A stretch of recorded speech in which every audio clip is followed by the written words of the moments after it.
এই ইসকান সদস্যদের দৃষ্টান্তমূলক বিচার করতে হবে এবং ইসকান সংগঠন বাংলার জমিনে এটাকে নিষিদ্ধ করতে হবে। কথা বলেন না কেন? এই সন্ত্রাসী সংগঠন থাকতে পারে না, এই সন্ত্রাসী সংগঠনকে নিষিদ্ধ করতে হবে। আমরা বহুবার দেখেছি সিলেটে নামাজ তারাবির নামাজরত অবস্থায় মসজিদে তারা আক্রমণ করেছে, অনেক জায়গায় মসজিদে গুলি চালিয়েছে, তারা তরবারি নিয়ে। এত সন্ত্রাসী সংগঠন, এদের প্রত্যেকের হাতে অগ্নি অস্ত্র, দেশীয় অস্ত্র, সব ধরনের অস্ত্র পাওয়া যায়।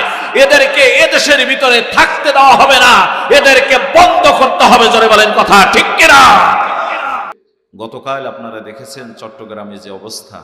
আমার ভাইরা, এদেশে শতকরা 90% উপরে মুসলমান। কথা বলেন না কেন ঠিক কিনা?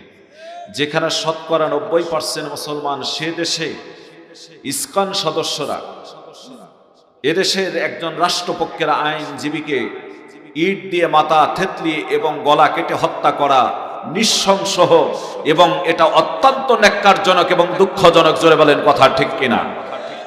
এজন্য আমরা বর্তমান অন্তর্বর্তীকালীন সরকারকে বলতে চাই, ইসকান সদস্য যেই হোক, সেটা সনাতন ধর্মের হোক, আর সেটা ইহুদি হোক, খ্রিস্টান হোক, যে কোনো ধর্মের যোগসাধকে হোক না কেন, এবং যে কোনো দলের দেশের হোক না কেন, তাদেরকে গ্রেপ্তার করে দৃষ্টান্তমূলক বিচারের কাঠগড়ায় দাঁড় করাতে হবে।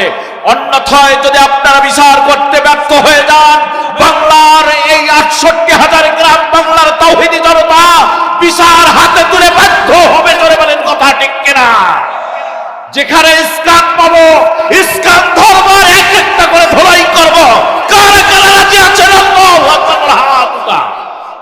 আগে আমরা নিজের আইন তুলে নেব না, কিন্তু আমরা দেখব যদি বাংলাদেশ সরকার, অন্তর্বর্তীকালীন সরকার ব্যর্থ হয়ে যায় তাদের বিচার করতে, আমরা তাওহীদি মুসলিম জনতা তাদের ছেড়ে দেব না ইনশাআল্লাহ।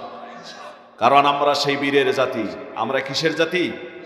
আমরা সেই বীরের জাতি। আপনাদের অবশ্যই মনে আছে হযরতে খালিদ বিন ওলীদ মুসলমানদের সেনাপতি, আর অপর দিকে কাফেরদের সেনাপতির নাম হচ্ছে আরমানি। তার নাম একটা হলো, তার পূর্বে ছিল মহান আরমানি। কাদিসিয়ার প্রান্তে হযরতে ওমর ইবনুল খাত্তাবের শাসন আমলে আল্লাহর বান্দা আমিরুল মুমিনিন, খলিফাতুল মুমিনিন, আমিরুল মুমিনিন হযরত ওমর খালিদ ইবনে ওলীদকে অল্প কিছু সৈন্য নিয়ে পাঠিয়ে দিলেন কাদিসিয়ার প্রান্তে। বললেন, যাও তুমি যুদ্ধে। কাদিসিয়ার প্রান্তে হযরতে খালিদ বিন ওলীদ বিশ্বজয়ী যোদ্ধা গিয়ে দেখলেন কাফেরের সৈন্য এসেছে 80,000। বলুন না আল্লাহু আকবার। মুসলমান অল্প, কাফেরের সৈন্য 80,000। খালিদ বিন ওলীদ কোনো ভয় পেলেন না। সুবহানাল্লাহ। সেই বীরের জাতি তো আমরা। কথা কয় না কেন? তাদের উত্তরসূরি তো আমরা। খালিদ বিন ওলীদ যুদ্ধ শুরু করে দিলেন। প্রাথমিক অবস্থায় মুসলমানরা পরাজয় বরণ করে ফেললো, যেহেতু সংখ্যায় কম।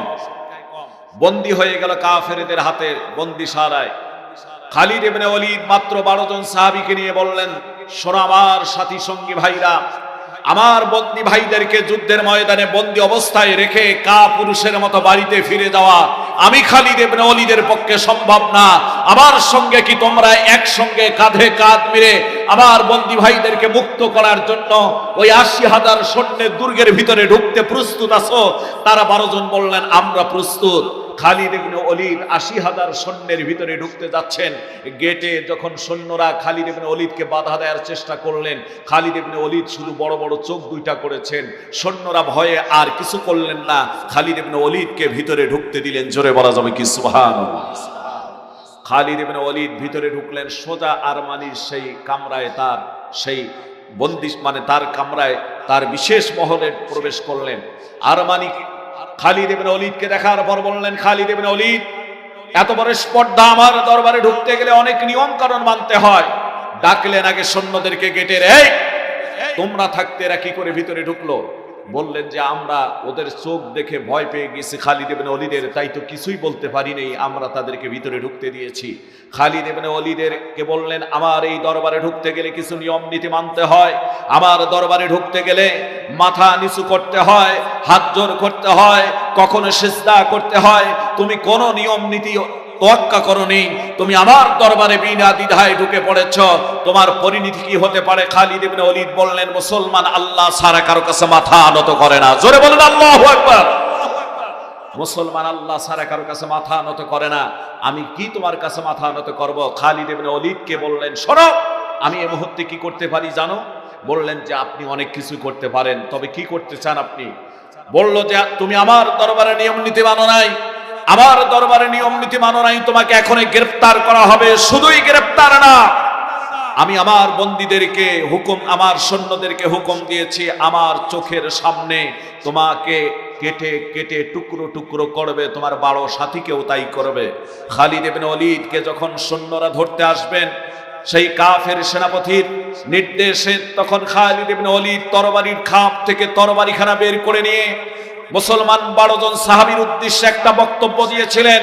তিনি বলেছিলেন, ইয়া আসহাবা মুহাম্মাদিন সাল্লাল্লাহু আলাইহি ওয়াসাল্লাম, মা কুতিলনা আলাল জিহাদ মা মুহাম্মাদিন সাল্লাল্লাহু আলাইহি ওয়াসাল্লাম দাবিরুনা আলাল কুফফারি ওয়ালা আলকা মাআকুম ফিদ দুনিয়া বা'দাল ইয়াউমি ওয়ালাকিন আলাল কাউসার।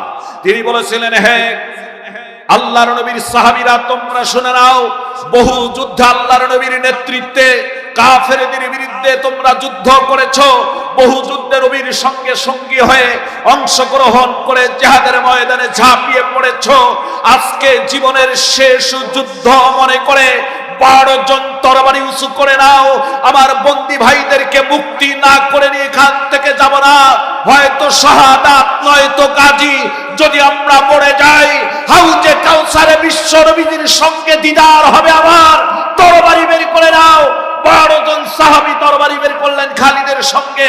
খালিদ ইবনে ওলীদ ঝাঁপিয়ে পড়তে চাইলেন 80,000 সৈন্যের বিরুদ্ধে। আরমানি চিন্তা করলেন, আমি তো সামনে, আমার আগে জীবন চলে যাবে, সুতরাং বললেন, খালিদ ইবনে ওলীদ, তোমার কাছে ক্ষমা চাই, মাপ চাই, তোমার সঙ্গে আমি কোনো যুদ্ধে জড়াতে চাই না। ও খালিদ, তোমার সৈন্যদেরকে মুক্ত করে দিলাম, তুমি তাদের নিয়ে যাও। জোরে বলেন আল্লাহু আকবার। আমরা সেই বীরের জাতি, সুবহানাল্লাহ বলেন। সুতরাং বলতে চাই,